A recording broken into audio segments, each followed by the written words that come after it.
Daughters of the storm. The wind howled across the fjord, carrying the scent of salt and steel. At the prow of the longship, Freydis tightened her grip on the hilt of her sword, her blue eyes locked on the distant shore.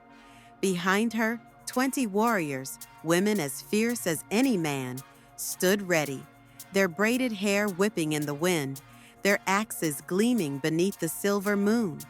They were the Stormborn, an oath-bound sisterhood of Viking warriors. No men commanded them, no kings ruled them. They fought for their own, for honor, for vengeance, and for freedom. And tonight, they would take back what was stolen. Svala, the shield maiden at Freydis' side, spoke, her voice steady. They think we are ghosts, myths told to frighten their sons. A smirk played at her lips. Let them learn the truth. Freydis raised her sword high, and the war cry of the Stormborn shattered the night.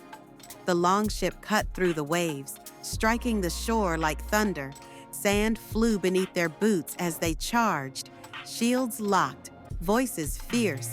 The raiders who had taken their sisters captive barely had time to raise their weapons before the Stormborn descended upon them.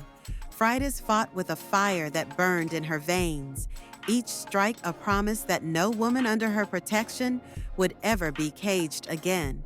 The battle was swift, brutal. When the last enemy fell, Freydis turned to the freed captives, women who had been stolen from their homes, forced into chains. She sheathed her sword and held out a hand.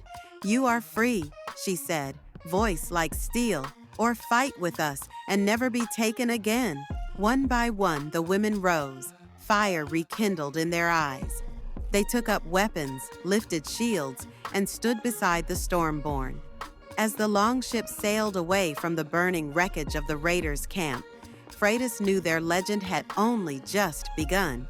The world would remember the name of the Stormborn, for they were not just warriors, they were the storm itself.